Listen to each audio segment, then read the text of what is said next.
Hello friend, this is DP Thaplyal and welcome to Economics with DP Thaplyal। आज बात करते हैं national income को कैलकुलेट करने के जो मेथड हैं। 3 मेथड से नेशनल इनकम को कैलकुलेट किया जाता है, income method, expenditure method and value added method. तो यहाँ पर हम सबसे पहले बात कर रहे हैं इनकम मेथड की। मैं इन तीनों मेथड को ब्रीफ में आप लोगों से डिस्कस करना चाहता हूँ। जो इनकम मेथड होता है, इसका जो कैलकुलेशन होता है, इससे जो इनकम कैलकुलेट की जाती है वो फैक्टर कॉस्ट पर कैलकुलेट होती है। जबकि अगर हम बात करते हैं एक्सपेंडिचर मेथड की एंड वैल्यू एडेड और प्रोडक्शन मेथड, भी वैल्यू एडेड मेथड को कहते हैं, तो वैल्यू एडेड और प्रोडक्शन मेथड ये दोनों मार्केट प्राइस पर कैलकुलेट होते हैं। तो उनका जो कैलकुलेशन होगा, expenditure method and value added method का जो कैलकुलेशन होगा वो मार्केट प्राइस पर कैलकुलेट होगा, और इनकम मेथड का जो कैलकुलेशन होगा, जो हम इसके कंपोनेंट को कैलकुलेट करेंगे, उन कंपोनेंट को कैलकुलेट करके जो रिजल्ट होगा वो वैल्यू एडेड मेथड के नाम पर आएगा। वो यहाँ पर हम उसे फैक्टर के नाम से जानेंगे। तो income method always calculated at factor price और फैक्टर कॉस्ट। यहीं पर अगर हम फिर से एक्सपेंडिचर और जो प्रोडक्शन मेथड होगा उनमें आगे इसमें डिटेल से डिस्कस किया जाएगा। तो फर्स्ट आइए इनकम मेथड। इनकम मेथड में जो इनकम होती है वो फैक्टर इनकम होती है। जो प्रोडक्शन के 4 फैक्टर हैं उनकी जो इनकम होती है वो अगर डोमेस्टिक टेरिटरीज में हो रही, डोमेस्टिक इकोनॉमी में हो रही है, तो 4 फैक्टर को ऐड होकर के हमारी डोमेस्टिक इनकम और net domestic product at factor cost के नाम से जाना जाता है। डोमेस्टिक इनकम कह लेंगे उसे हम, या net domestic product at factor cost के नाम से भी हम उसी को समझ लेते हैं। यहां पर हम इनकम मेथड की बात करते हैं। इनकम मेथड में आपको बता दिया है ये फैक्टर इनकम होती है। प्रोडक्शन के 4 फैक्टर हैं। उन 4 फैक्टर में सबसे पहले जो आता है वो हम यहाँ पर उनकी जो इनकम है, 4 फैक्टर की जो इनकम है, 4 फैक्टर हमारे लैंड, लेबर, जो कैपिटलिस्ट होते हैं और इंटरप्रेन्योर होता है। तो land, labour, capital and entrepreneur, ये 4 फैक्टर हैं, ये 4 फैक्टर हैं। और इनसे जो इनकम आती है, लैंड से रेंट आता है, वेजेज एंड सैलरी आती है। इधर अगर हम बात करेंगे इंटरेस्ट, कैपिटल से इंटरेस्ट आएगा और इंटरप्रेन्योर से प्रॉफिट। तो इंटरप्रेन्योर की जो इनकम होगी वो प्रॉफिट होगी। कैपिटलिस्ट की, कैपिटल की जो इनकम होगी उसे हम इंटरेस्ट कहते हैं। लैंड से जो रिसीव होगा वो रेंट एंड रॉयल्टी होगा, और जो लेबर को जो रिसीव होगा वो वेज एंड सैलरी होगा। ये इनकम 2 नेचर की होती हैं। जो फैक्टर की इनकम है वो बेसिकली 2 नेचर की है, और एक नेचर है कंपनसेशन ऑफ एम्प्लॉय और एक नेचर है ऑपरेटिंग सरप्लस। अब 2 नेचर कैसे होंगे? जो कंपनसेशन ऑफ एम्प्लॉय है, इसका मीनिंग है कि जो लेबर है उसे क्या मिलेगा? Compensation of employ. लेबर को मिलता है कंपनसेशन ऑफ एम्प्लॉय। ये काम करने के बदले में मिलता है। खुद काम करेंगे तो कंपनसेशन ऑफ एम्प्लॉय मिलेगा। इट मीन्स लेबर को कंपनसेशन ऑफ एम्प्लॉय मिल रहा है कंपनसेशन ऑफ एम्प्लॉय के 3 और पार्ट हैं, उन्हें अभी डिस्कस करते हैं। फिलहाल ये हो गया कि एक कैटेगरी में आ गया कि जहां पर खुद काम करके और उसके बदले में रिसीव करना पड़ रहा है। दूसरी, इसी को फैक्टर की इनकम को दूसरे हम उस पार्ट में बांटते हैं कि जहां पर हम अपने फैक्टर को लगाते हैं और उन फैक्टर को इनकम रिसीव हो रही है। यहां पर तो मजदूर को मजदूरी मिलेगी तो उसे काम करना पड़ेगा, तो मजदूर खुद काम करता है और तब जाकर के उसे वेज मिलता है, जिस वेज एंड सैलरी को हम कंपनसेशन ऑफ एम्प्लॉय के नाम से जान रहे हैं। दूसरी कैटेगरी में आ गया कि जहां पर खुद काम न करके अपने रिसोर्सेज को लगा करके काम किया जाता है, उससे जो इनकम आती है उस इनकम को हम ऑपरेटिंग सरप्लस के नाम से जानते हैं। अब इसमें जैसे लैंड है तो लैंड किसी को दे दिया यूज के लिए तो उसके बदले में रेंट मिलेगा। लैंड किसी को दे दिया उसके बदले में रेंट मिलेगा। और जो हमारे मिनरल्स वगैरह किसी जमीन में मिल रहे हैं उनसे रॉयल्टी मिल जाती है, या रॉयल्टी डिफरेंट, जैसे हम अपने ओनरशिप वगैरह से कई जगह पर वो देते हैं तो वो रॉयल्टी हो जाती है। तो रेंट एंड रॉयल्टी एक ही नेचर की इनकम है, तो उसे हम ऑपरेटिंग सरप्लस हो गया। तो लैंड से रेंट मिला, ये अलग नेचर हो गया, खुद काम नहीं करना पड़ रहा है, रिसोर्सेज को दिया और उसके बदले रिसीव किया। फिर आ जाता है कैपिटल। कैपिटल का मतलब है कैपिटल इन्वेस्ट की और उसके बदले में इंटरेस्ट पाया।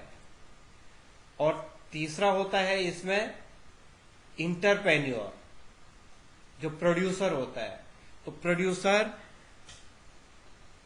लेबर को, लैंड को और कैपिटल को, इन तीनों जो रिसोर्सेज हैं, तीनों जो फैक्टर हैं, इन तीनों फैक्टर को साथ में लगाता है, उनमें कोरिलेशन करता है, उनमें कॉम्बिनेशन बना करके काम करवाता है और रिस्क बियर करता है। वो इन तीनों से काम लेता है, रिस्क बियर करता है, इसलिए उसे जो गेन होता है या उसकी जो उसे मिल रहा है, जो वो रिसीव कर रहा है, उसे प्रॉफिट कहेंगे।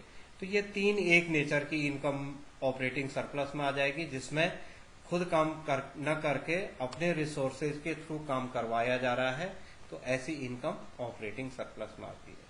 तो अब हमारे पास दो नेचर हो गए, कंपनसेशन ऑफ एम्प्लॉय, तो लेबर को जो मिल रहा है वेजेस के रूप में कंपनसेशन ऑफ एम्प्लॉय मिल रहा है, रेंट, इंटरेस्ट एंड प्रॉफिट, ये तीनों चीजें ऑपरेटिंग सरप्लस में आती है। कई बार एक ही फैक्टर, एक ही चीज, कई अपने आप एक ही काम को कई बार एक ही आदमी करता है, जैसे मिक्स्ड इनकम कहलाती है। जैसे सपोज कर लीजिए कि कोई बिजनेस क्लास, कोई एक शॉपकीपर है, शॉपकीपर की अपनी शॉप है, तो रेंट उसी को मिला, वो खुद शॉप पर बैठता है, वेजेज भी उसी को मिलेगा, और वो काम कर रहा है तो प्रॉफिट भी उसी को मिलेगा। तो लेबर तो आ गया कंपनसेशन ऑफ एम्प्लॉय में, बाकी चीजें आ गई ऑपरेटिंग सरप्लस में। तो वो इन दोनों को जब दो अलग अलग नेचर की इनकम एक साथ मिल जाती, एक ही आदमी को मिल रही है, या जैसे फार्मर है, फार्मर की अपनी जमीन है, उस पर वो खुद काम कर रहा है, तो लैंड का रेंट उसी का, वेज उसी का, क्योंकि काम वो खुद कर रहा है, और बाद में पैसा भी वो अपना लगा रहा है, तो इंटरेस्ट भी उसी का हो गया, और उसको वो सेल कर रहा है, उससे जो प्रॉफिट गेन हो रहा है वो भी उसी का। तो एक ही आदमी प्रोडक्शन के फोर फैक्टर को कर रहा है, तो ऐसी इनकम को हम मिक्स्ड इनकम के नाम से जानते हैं। आजकल इन पर 1 मार्क्स के क्वेश्चन पूछे जा रहे हैं बोर्ड एग्जाम में। जो इस साल का ही एक क्वेश्चन मिक्स्ड इनकम पर पूछा गया था कि ऐसी इनकम जो कि डिफरेंट प्रोडक्शन के फैक्टर को मिलकर के बनती है, उस इनकम को क्या कहेंगे, डैश दे रखा था, तो उसमें मिक्स्ड इनकम आनी थी। 2020 का क्वेश्चन था ये। लास्ट ईयर मिक्स्ड इनकम की डेफिनेशन पूछी गई थी, तो मिक्स्ड इनकम वो इनकम है जब एक ही काम करने वाले को सभी प्रकार के या एक से अधिक उसे काम करने का, एक ही काम में एक से अधिक नेचर का काम कर रहा है, वो वेजेज भी ले रहा है, रेंट भी ले रहा है, या रेंट एंड प्रॉफिट ले रहा है, वेजेज भी ले रहा है, तो ऐसी इनकम मिक्स्ड इनकम कहलाएगी। अब इनके पार्ट देख लेंगे हम। Compensation of employ. Compensation of employ में हम तीन चीजें शामिल करते हैं, wage and salary, cash and kind. जो वेज मिलता है ये डेली वेजेज पर, डेली वेज मिल सकता है, दैनिक मजदूरी जैसे हम कह सकते हैं, ये वीकली मिल सकती है, ये फोर्टनाइटली मिलती है, मंथली मिलती है, ईयरली मिलती है, पैकेज के रूप में मिलती है। तो वो जो मिलेगी लेबर को उसे हम वेज एंड सैलरी कहते हैं। कैश एंड काइंड, या तो वो कैश में मिलती है या काइंड सामान के रूप में मिल जाती है। जैसे एक डॉक्टर को एक उससे जो इक्विपमेंट्स होते हैं उसकी ड्रेस होती है, नर्स की ड्रेस होती है, या आर्मी पर्सन की ड्रेस हो रही है, या आर्मी पर्सन को कैंटीन की सुविधा मिल रही है, आर्मी पर्सन के बच्चों को स्कूल में एडमिशन मिल रहा है, तो वो काइंड्स हो जाता है। या मेडिकल फैसिलिटीज मिल रही हैं, दैट इज कॉल्ड काइंड्स। एक तो हो गया कैश और दूसरा हो गया काइंड्स। तो काइंड्स का मतलब है जो सुविधाएं उसे मिल रही है, जो कैश में न मिल करके फिजिकल बेनिफिट उसे मिल रहा है। जैसे मैंने आपको बता ही दिया है कि मेडिकल फैसिलिटीज मिल जाएगी, या किसी अधिकारी को कार मिल गई है वो अपने ऑफिस वगैरह जाने के लिए, तो वो काइंड्स है, या उसे बेनिफिट मिल रहे हैं, उनके बच्चों के लिए एडमिशन हो रहा है, मेडिकल फैसिलिटीज मिल रही है, कैंटीन में सामान मिल रहा है, ये काइंड्स में हो जाते हैं। तो wage and salary, cash and kinds. दूसरा आ जाता है employer contribution to social security schemes. Employers, एक होता है एम्प्लॉइज, एक होता है एम्प्लॉयर। एम्प्लॉयर नियोजक हम हिंदी में उसे कहते हैं, जो नौकरी पर लगाता है, मालिक जिसे हम कहते हैं, ओनर। तो एम्प्लॉयर कंट्रीब्यूशन, एम्प्लॉयर कंट्रीब्यूट करेगा। यहां पर सैलरी के अलावा एम्प्लॉयर कंट्रीब्यूट करता है। जैसे प्रोविडेंट फंड होते हैं, प्रोविडेंट फंड में एम्प्लॉयर कंट्रीब्यूट कर रहा है, या लाइफ इंश्योरेंस होता है, कोई कर्मचारी काम कर रहा है उसका लाइफ इंश्योरेंस है, आर्मी मैन है, आर्मी पर्सन है, उसका लाइफ इंश्योर्ड है। कोई भी जो रेगुलर जो ऐसे ऑर्गेनाइज सेक्टर में काम कर रहा है, उन सब का कहीं ना कहीं सोशल सिक्योरिटी स्कीम में एम्प्लॉयर के द्वारा कंट्रीब्यूशन किया जाता है, वो भी कंपनसेशन ऑफ एम्प्लॉय का ही पार्ट है। तो कंपनसेशन ऑफ एम्प्लॉय में wage and salary, cash and kind हो ही गया। Employer contribution social security schemes, social security पर जो एम्प्लॉयर फंड, प्रोविडेंट फंड है, और मैंने आपको बताया है कि उसकी लाइफ इंश्योरेंस है, और भी डिफरेंट टाइप के ऐसे सोशल सिक्योरिटी के चीजें एम्प्लॉयर के द्वारा किया जाता है। यहाँ पर एम्प्लॉयर शब्द ज्यादा ध्यान में रखना है, क्योंकि कई बार बोर्ड एग्जाम में जब न्यूमेरिकल का आता है तो एम्प्लॉइज दे दिया जाता है, तो एम्प्लॉइज नहीं शामिल होगा, एम्प्लॉयर का होगा। एम्प्लॉइज को तो वो अपनी वेज एंड सैलरी में से देगा। मान लो कि मैं अपना लाइफ इंश्योरेंस करवाता हूं, मैं अपना लाइफ इंश्योरेंस करवा रहा हूं मान लो, तो मैं अपने लाइफ इंश्योरेंस का जो पैसा दूंगा वो अपनी वेज एंड सैलरी में दूंगा, तो वो इग्नोर कर लिया जाएगा नेशनल इनकम की कैलकुलेशन में, क्योंकि नहीं तो वो डबल काउंटिंग हो जाएगी। वो इनकम तो वेज एंड सैलरी में ऑलरेडी हमारी नेशनल इनकम में शामिल हो चुकी है।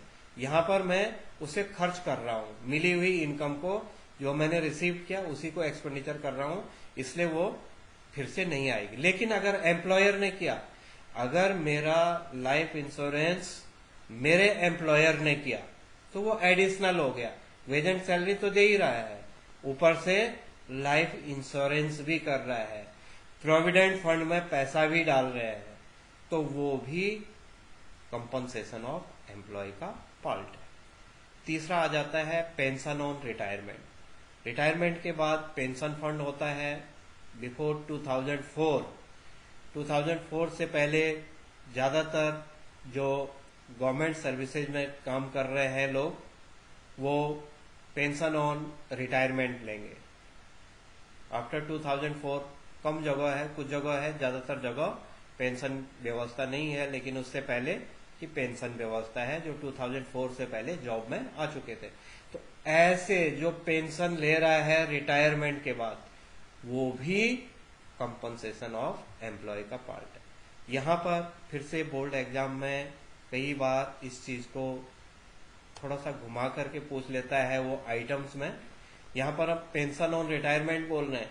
अगर ओल्ड एज पेंशन होगा, अगर हमारे पास आइटम ओल्ड एज पेंशन दिया होगा तो ओल्ड एज पेंशन हमने ट्रांसफर पेमेंट में पढ़ा था, जो पार्ट 2 पढ़ा था हमने एग्रीगेट्स, उसमें factor income and transfer payment पढ़ा था। तो वहां पर ओल्ड एज पेंशन की बात की गई थी, स्कॉलरशिप की बात की गई थी। तो पेंशन ऑन रिटायरमेंट ये कंपनसेशन ऑफ एम्प्लॉय का पार्ट है। लेकिन अगर आइटम में कभी न्यूमेरिकल सॉल्व करते समय ओल्ड एज पेंशन दिया रहेगा तो उसे हम इग्नोर कर लेंगे। क्लियर हो गया होगा कि कंपनसेशन ऑफ एम्प्लॉय 3 चीजों से मिल करके बन रहा है, wage and salary, cash and kind, employers contribution to social securities and pension on retirement. ये 3 चीजें अगर ऐड होंगी तो ये 3 चीजें ऐड होकर के कंपनसेशन ऑफ एम्प्लॉय कहलाएगी। अब यहां पर कैलकुलेशन के लिए मैं आपको प्रिकॉशन लेने हैं, जो आपको करना है उसे ध्यान में रखेंगे। अगर तो हमारे पास आइटम दे रखा है कंपनसेशन ऑफ एम्प्लॉय और उसके बाद इस आइटम में उन्होंने अमाउंट दे दी, मान लो उन्होंने कंपनसेशन ऑफ एम्प्लॉय 500 दे दिया और बाद में वेज एंड सैलरी भी दी उसी में दे रखी, वेज एंड सैलरी 300 दे दिया या एम्प्लॉयर कंट्रीब्यूशन दे दिया या पेंशन ऑन रिटायरमेंट दे दिया, तो तब ये सारी चीजें इग्नोर कर ली जाएंगी, क्योंकि इन तीनों का टोटल ही कंपनसेशन ऑफ एम्प्लॉय है। ये जो तीनों है इन तीनों का ही टोटल कंपनसेशन ऑफ एम्प्लॉय कहलाएगा। किन तीनों का? वेज एंड सैलरी और जो ये नीचे हम बता रहे हैं employer contribution, pension on retirement. लेकिन अगर हमारे पास आइटम जो कंपनसेशन ऑफ एम्प्लॉय के नाम से नहीं दिया गया है, कंपनसेशन ऑफ एम्प्लॉयज के नाम से नहीं दिया गया है आइटम, तो इन तीनों में से जो कुछ भी आइटम दिए रखे होंगे वो ऐड हो जाएंगे। चाहे वो एक ही देगा, wage and salary, cash and kind दे देता है तो भी वही कंपनसेशन ऑफ एम्प्लॉय हो जाएगा, या एम्प्लॉयर कंट्रीब्यूशन देता है या पेंशन ऑन रिटायरमेंट देता है या तीनों देता है, तीनों देंगे तो तीनों ऐड हो जाएंगे, एक देगा तो एक ही होगा, 2 देंगे तो 2 ऐड हो जाएंगे। और अगर कंपनसेशन ऑफ एम्प्लॉय के नाम से आइटम दे रखा है तो ये तीनों में से कोई 1, 2 या तीनों के तीनों दे रखे होंगे, सारे के सारे इग्नोर कर लिए जाएंगे, उनको हम शामिल नहीं करेंगे, क्योंकि उन तीनों का टोटल ही कंपनसेशन ऑफ एम्प्लॉय है। तो वो डबल एंट्री ना हो, इसलिए इन तीनों चीजों को हम क्या कर लेते हैं, छोड़ देते हैं। कब? जब कंपनसेशन ऑफ एम्प्लॉय के नाम से आइटम गिवन होगा, और नहीं होगा तो इन तीनों को ऐड करेंगे, 3, 2, 1 जो भी होंगे वो सब ऐड हो जाएंगे। तो ये बहुत इंपॉर्टेंट है। कई बार बोर्ड एग्जाम में जब न्यूमेरिकल पूछे जाते हैं तो इन चीजों को विशेष किया जाता है कि कंपनसेशन ऑफ एम्प्लॉय भी दे दिया, वेज एंड सैलरी भी दे दिया, तो बच्चा कंपनसेशन ऑफ एम्प्लॉयज तो ऐड करेगा ही करेगा, और अगर उसने वेज एंड सैलरी भी ऐड कर लिया तो उसका रिजल्ट गलत हो जाएगा और आंसर गलत आ जाएगा। तो इसका मतलब है कि हमें यहाँ पर ध्यान रखना है, ये हमारे लिए प्रिकॉशन है, ये हमारे लिए अभी से समझने की बात है कि किस कंडीशन में किसको हमें शामिल करना है, किस कंडीशन में किसको इग्नोर करना है। तो यहाँ पर वो चीजें इग्नोर हो रही हैं क्योंकि वो ऑलरेडी शामिल है कंपनसेशन ऑफ एम्प्लॉय। सेकेंड चीज आ जाती है ऑपरेटिंग सरप्लस। ऑपरेटिंग सरप्लस, जिसमें 2 पार्टों में हम ऑपरेटिंग सरप्लस को बांटते हैं। एक होता है इनकम फ्रॉम प्रॉपर्टी और दूसरा होता है इनकम फ्रॉम इंटरप्रेन्योर। तो मैंने आपसे पहले ही डिस्कस कर लिया है कि जो रेंट एंड रॉयल्टी है और जो इंटरेस्ट है ये प्रॉपर्टी से आता है। हमारे पास लैंड होगी तो रेंट मिलेगा, हमारे पास कैपिटल होगी तो इंटरेस्ट मिलेगा। और इन दोनों चीजों को जो कहेंगे हम इनकम फ्रॉम प्रॉपर्टी।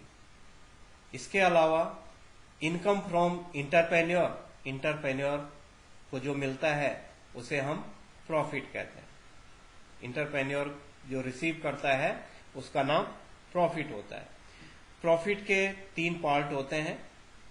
एक होता है कॉरपोरेशन टैक्स, एक होता है कॉरपोरेशन सेविंग और एक होता है डिविडेंड। अब फिर से यहां पर मैं पहले इनकम फ्रॉम प्रॉपर्टी की बात कर रहा हूं। ये दोनों यहां पर इनकम फ्रॉम प्रॉपर्टी में रेंट एंड रॉयल्टी दोनों आ रहा है और इंटरेस्ट आ रहा है। ये तीनों जुड़ेंगे। रेंट अगर रॉयल्टी, क्योंकि रॉयल्टी रेंट के साथ कभी नहीं दी जाती है, ज्यादातर अलग देता है वो आइटम, तो रेंट भी जुड़ेगा, रॉयल्टी भी जुड़ेगी, दोनों अलग अलग जुड़ेंगे। और अगर दोनों एक साथ मिला के दे रखा है तो एक ही आइटम हो गया। लेकिन अगर रेंट भी दे रखा है, रॉयल्टी भी दे रखा है, तो रेंट भी ऐड होगा, रॉयल्टी भी ऐड होगी और इंटरेस्ट भी ऐड हो ही रहा है, प्रॉफिट भी ऐड होगा। यहां पर प्रॉफिट में कॉर्पोरेशन टैक्स, कॉर्पोरेट टैक्स भी कहते हैं हम इसे। कॉर्पोरेशन सेविंग को 3 नामों से जानते हैं। कॉर्पोरेट सेविंग भी कहते हैं इसे, नेट रिटर्न अर्निंग भी बोलते हैं इसी चीज को। यह रिटर्न अर्निंग भी होती है और इसी चीज को अनडिस्ट्रीब्यूटेड प्रॉफिट भी बोलते हैं। ये कॉर्पोरेट इस सेविंग को करते हैं वेलफेयर के लिए। जो प्रॉफिट लेते हैं, प्रॉफिट लेने वाला जो इंटरप्रेन्योर होता है, जो प्रोड्यूसर होता है, एक तो वो प्रोडक्शन के बाद कॉर्पोरेट टैक्स देता है, एक वो कॉर्पोरेट सेविंग कर लेता है। ऐसे सेविंग कि जो रिटर्न की जाती है, जो रिटर्न रहती है for the sake of producer, अपने एसोसिएशन को सेक की सुरक्षा और इन सब चीजों में जब जरूरत पड़ती है तब उस चीज को लिया जाता है। इसलिए कॉर्पोरेट सेविंग को नेट रिटर्न अर्निंग भी बोलते हैं और इसी चीज को अनडिस्ट्रीब्यूटेड प्रॉफिट के नाम से भी जानते हैं। तो कॉर्पोरेट सेविंग के टोटल मिला के कॉर्पोरेट सेविंग 3 नामों से हम जान रहे हैं, कॉर्पोरेट सेविंग और रिटर्न अर्निंग और अनडिस्ट्रीब्यूटेड प्रॉफिट। और यहीं पर प्रॉफिट में जो शेयर होल्डर लेता है वो डिविडेंड होता है। तो ये 3 चीजें मिलकर के प्रॉफिट बनती है। अब बोर्ड एग्जाम में यहां पर फिर से ट्रिकी क्वेश्चन पूछा जाता है। आइटम्स दे रखे हैं, बहुत कम होता है जब ऑपरेटिंग सरप्लस को पूरा पूरा दे देता है, बट अगर ऑपरेटिंग सरप्लस पूरा दे दिया, आगे रेंट, रॉयल्टी, इंटरेस्ट, प्रॉफिट कुछ भी दे रखा होगा, वो सारे के सारे इग्नोर हो जाएंगे। क्यों इग्नोर होंगे? क्योंकि ऑपरेटिंग सरप्लस इन 3 चीजों से मिलकर के बना है। Rent, royalty plus interest plus profit equals to operating surplus. तो ऑपरेटिंग सरप्लस दे दिया, इसका मतलब है ये तीनों इनकम उसमें ऑलरेडी ऐड है। बट अगर ऑपरेटिंग सरप्लस नहीं दे रखा है तो ये सारे के सारे ऐड होंगे, rent plus royalty plus interest plus profit, ये सारे के सारे फिर ऐड हो जाएंगे। तो यहां पर ये ध्यान रखना। फिर वहीं कई बार ऐसा करता है कि प्रॉफिट भी देता है और प्रॉफिट के पार्ट भी देता है। तो अगर प्रॉफिट दे रखा है तो प्रॉफिट के पार्ट इग्नोर करने हैं, और अगर प्रॉफिट नहीं दे रखा है तो प्रॉफिट के कोई भी पार्ट पूछ रखा है, कॉर्पोरेशन टैक्स पूछ रखा है, कॉर्पोरेट सेविंग पूछ रखी है, डिविडेंड पूछ रखा है, तीनों पूछ रखे हैं तो तीनों ऐड होंगे। एक पूछ रखा है तो एक ही ऐड होगा, 2 पूछ रखे हैं 2 ही ऐड होगा। तो यहां पर सबसे ज्यादा वैसे ये सरल मेथड है, सबसे इजी मेथड है, इसकी कैलकुलेशन सबसे आसान होती है। लेकिन इसमें जो ट्रिकी क्वेश्चन पूछे जाते हैं वो इसी पर पूछे जाते हैं कि ये भी ऑपरेटिंग सरप्लस भी दे दिया और रेंट, रॉयल्टी, इंटरेस्ट, प्रॉफिट में से भी कोई चीज दे दी। तो कंफ्यूज होकर के बच्चा ऑपरेटिंग सरप्लस भी जोड़ता है और रेंट, रॉयल्टी को भी जोड़ देता है, गलत हो जाता है। तो अगर ऑपरेटिंग सरप्लस दे रखा है तो इन सब चीजों को हम इग्नोर कर लें। फिर उसी में फिर से नीचे और वो करता है कि ऑपरेटिंग सरप्लस तो नहीं दे रखा है, रेंट दे रखा है, इंटरेस्ट दे रखा है, प्रॉफिट भी दे रखा है, और उसी के साथ कॉर्पोरेशन टैक्स, कॉर्पोरेशन सेविंग या डिविडेंड वगैरह भी दे रखे हैं। तो यहां पर हमें यह देखना है कि जब हम प्रॉफिट दे रखा होगा तो ये तीनों चीजें हम इग्नोर करेंगे, तीनों चीजें ये छूट जाएंगी। और अगर प्रॉफिट नहीं दे रखा है, ये तीनों चीजें ऐड होंगी, 3, 2 या 1, जो भी इन्होंने दे रखा है वो ऐड हो जाएगा। तो अब हमारे पास 2 चीजें हमने समझ ली हैं। पहला हमने समझा है कंपनसेशन ऑफ एम्प्लॉय, दूसरा समझा है ऑपरेटिंग सरप्लस, और तीसरा मिक्स्ड इनकम। तो ये 3 चीजें जुड़ेंगी, compensation of employ plus operating surplus plus mixed income. ये तीनों अगर जुड़ गई तो ये बनती है डोमेस्टिक इनकम। ये है। अब थोड़ा सा आप इसे प्रैक्टिकली देख लीजिए। इनकम मेथड है, it is also called factor payment method. According to this method, national income is estimated in term of factor payment. यहां पर अब जब हम कैलकुलेशन करते हैं तो कैलकुलेशन करते समय compensation of employ, compensation of employ में 3 चीजें आपको पहले ही डिस्कस कर चुका हूं मैं। पहली चीज, कंपनसेशन ऑफ एम्प्लॉय के नाम से दे रखा तो ठीक है, नहीं दे रखा तो wage and salary cash and kind होगा। यहीं पर सोशल सिक्योरिटी स्कीम होगी, कंट्रीब्यूटेड बाय एम्प्लॉयर्स, और पेंशन आफ्टर रिटायरमेंट किसी भी नाम से दे रखा होगा, इस नाम से दे रखा है या 3 नामों में से किसी से भी दे रखा है। इससे दे रखा है तो वो 3 इग्नोर हो जाएंगे, और ये नाम नहीं दे रखा है तो वो तीनों के तीनों या 3, 2, 1 जो भी है ऐड हो जाएगा। तो compensation of employ plus rent plus interest plus profit plus mixed income, केवल ये 5 चीजें ही जोड़ रही है, 5 चीजें ऐड हो रही। कौन सी? Compensation of employ, rent, interest, profit plus mixed income. ये 5 चीजें अगर ऐड हो जाती हैं तो ये बन जाता है NDP at FC। NDP at FC, N for net, D for domestic, P for product, at factor cost. इसे हम डोमेस्टिक इनकम के नाम से भी जानते हैं। कई बार बोर्ड एग्जाम में न्यूमेरिकल क्वेश्चन पूछता है कैलकुलेट डोमेस्टिक इनकम। बच्चा यहाँ पर फिर से कंफ्यूज होता है कि डोमेस्टिक इनकम तो मार्केट प्राइस पर भी होती है, फैक्टर कॉस्ट पर भी होती है, किसकी बात कर रहे होंगे? तो यहाँ पर जो डोमेस्टिक इनकम होगी वो ऑलवेज फैक्टर वाली ही कहलाएगी। अगर मार्केट प्राइस पर होगा तो domestic income at market price हो जाएगा, लेकिन exclusively domestic income NNP at FC को ही बोला जाता है। क्लियर? अब हम यहाँ पर फॉर्मूला देखते हैं कि अब इसे हम नेशनल कैसे बनाएंगे। मैंने आपको net factor income from abroad and net factor income to abroad का कॉन्सेप्ट जो 3rd वीडियो आपको पार्ट 3 आपसे डिस्कस किया था, तो उसमें डिस्कस कर ही रखा है। आप लोगों को याद होगा उसे कि हमने क्या किया था। तो NDP एट FC है। NDP एट FC किससे बना? Compensation of employ plus rent plus interest plus profit plus mixed income equals to NDP at FC। NDP at FC plus net factor income from abroad और minus net factor income to abroad equals to NNP at FC। NNP at FC का मतलब हो गया net national product at factor cost, और इसी को हम national income भी कहते हैं। ये भी मैंने आपको net factor income from abroad में जो पार्ट 3 रिलेटेड एग्रीगेट्स का वीडियो बताया था, उसमें आपने इसे डिटेल से समझा है। नहीं आया अगर समझ में तो उसे एक बार और वीडियो देख लेंगे, वहां पर आप इसका डिटेल से एनालिसिस कर सकते हैं। अब ये जुड़ करके नेशनल इनकम हो गई। अब एक न्यूमेरिकल क्वेश्चन देख लेते हैं। आप अपनी कॉपी और पेन उठाइए और ये न्यूमेरिकल क्वेश्चन है, इसे देखिए। यहाँ पर आइटम्स दे रखे हैं।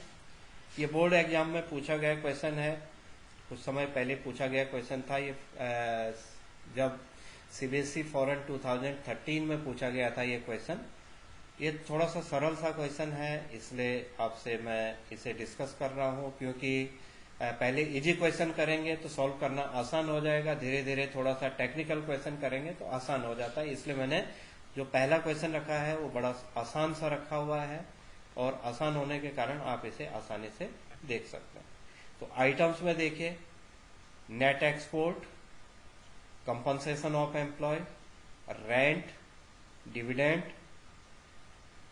Consumption of fix capital, change in stock, profit, net factor income to abroad, net indirect tax and interest. ये 10 आइटम्स इसमें दे रखे हैं।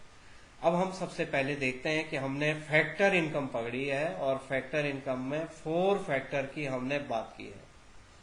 4 फैक्टर में नेट एक्सपोर्ट नहीं था। नेट एक्सपोर्ट एक्सपेंडिचर मेथड से रिलेटेड है, तो यहां पर हमारे 4 फैक्टर की इनकम में नेट एक्सपोर्ट नहीं था। इसका मतलब इस पर हमने देखना भी नहीं है। फिर उसके बाद कंजम्पशन ऑफ फिक्स कैपिटल, ये भी हमारा यूज नहीं होगा। क्यों नहीं होगा? कि कंजम्पशन ऑफ फिक्स कैपिटल को हम डेप्रिसिएशन भी बोलते हैं, और हमारे पास नेट बन रखा है, क्योंकि जो फैक्टर इनकम होती है वो नेट पर कैलकुलेट होती है।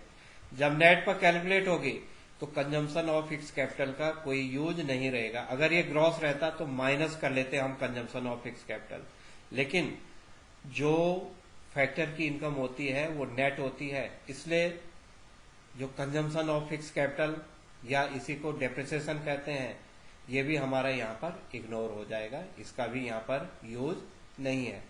चेंज इन स्टॉक, ये भी फैक्टर इनकम का पार्ट नहीं था, ये भी एक्सपेंडिचर मेथड का है। फिर आ जाता है प्रॉफिट।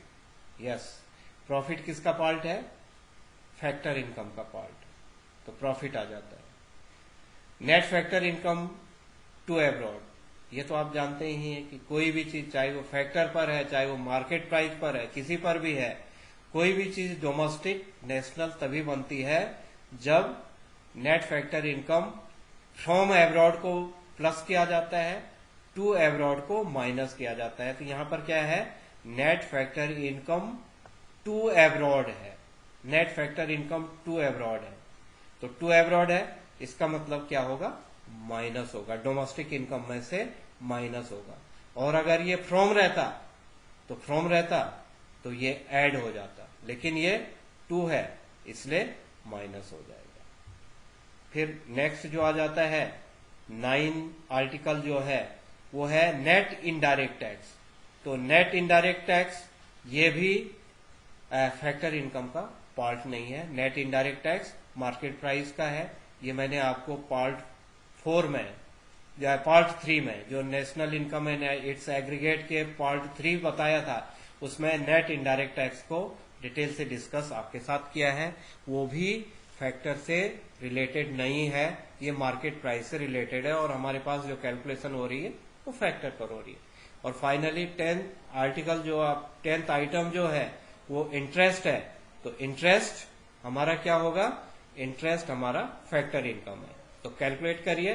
अब आप कॉपी एंड पेन आपने उठाई रखा है। सबसे पहले देखिए कंपनसेशन ऑफ एम्प्लॉय।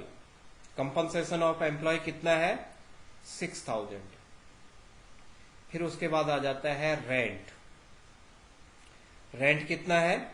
400 है। फिर उसके बाद आता है डिविडेंड। आपको बताया है डिविडेंड किसका पार्ट है? प्रॉफिट का पार्ट है। अब इसमें देखिए क्या प्रॉफिट पूछ रखा है। अगर प्रॉफिट पूछ रखा है तो पार्ट क्या हो जाएगा? इग्नोर हो जाएगा।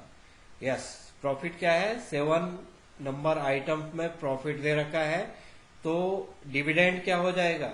इग्नोर हो जाएगा। और अगर प्रॉफिट नहीं दिया रहता तो डिविडेंड ऐड हो जाता। तो अब आपका प्रॉफिट गिवन है तो डिविडेंड हमारा क्या हो गया, इग्नोर हो गया, तो 800 प्रॉफिट हो जाता है। कंजम्पशन ऑफ फिक्स कैपिटल ये पहले ही मना कर लिया था, चेंज इन स्टॉक मना कर लिया था।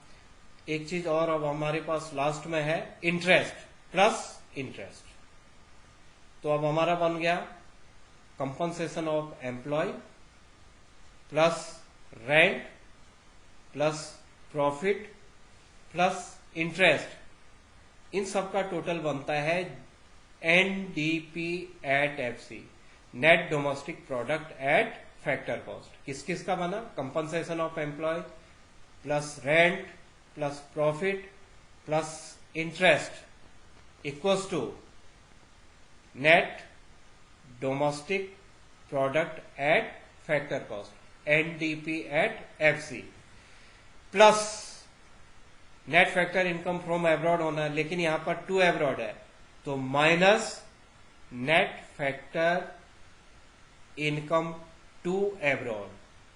अब यहां पर देखिए माइनस का साइन है और यहां पर जो रुपी दे रखा है इन करोड़ वो भी माइनस दे रखा, तो माइनस माइनस क्या हो जाएगा, प्लस हो जाएगा, लेकिन हमारा साइन क्या रहेगा, माइनस में ही रहेगा। Net factor income from abroad क्या किया जाएगा, NDP at FC minus net factor income to abroad, तो minus with in bracket minus 80, तो माइनस माइनस क्या हो गया, प्लस हो जाएगा। तो अब आप टोटल करिए कितना निकला। आई थिंक बहुत छोटा सा क्वेश्चन है, टोटल आपने कर लिया होगा, सभी लोगों ने क्लियर हो गया होगा, टोटल सबने कर लिया होगा। आई थिंक फाइनल हो गया होगा आपका टोटल। मैं आपको आंसर बताता हूं, 7780 7,780 करोड़ जिनका ये आया है उनका सही है, वो बधाई के पात्र है जिनका 7780 आ गया। जिनका नहीं आया है वो एक बार मेथड को फिर से समझें और प्रीवियस के जो वीडियो हैं उनको भी देखें। यहाँ पर फिर से मुझे कहने का वो नहीं है, आप लोगों ने कॉपी में कर ही लिया होगा, मैं शॉर्ट में बता देता हूँ। Compensation of employ COE plus operating surplus, operating surplus में रेंट, इंटरेस्ट एंड प्रॉफिट को ऐड किया जाता है, प्लस मिक्स्ड इनकम। हमारे क्वेश्चन में मिक्स्ड इनकम नहीं है, लेकिन जब तक हम प्रैक्टिस करते हैं तब तक हम इन चीजों को भी लिख लेते हैं। लिख इसलिए लेते हैं कि नहीं है तो जीरो लिख लेंगे, अगर रहता तो ऐड करते, नहीं है तो जीरो लिख लेंगे। बार बार हमें इन सब फॉर्मूले के रूप में इन्हें लिखने की प्रैक्टिस डालनी है जब तक हम काफी प्रैक्टिस नहीं कर लेते हैं। तो ये इन सब चीजों का जो टोटल होता है वो होता है NDP at FC minus net factor income to abroad equals to national income. तो यहां पर हो जाएगा second plus third plus 10 plus 7 plus zero.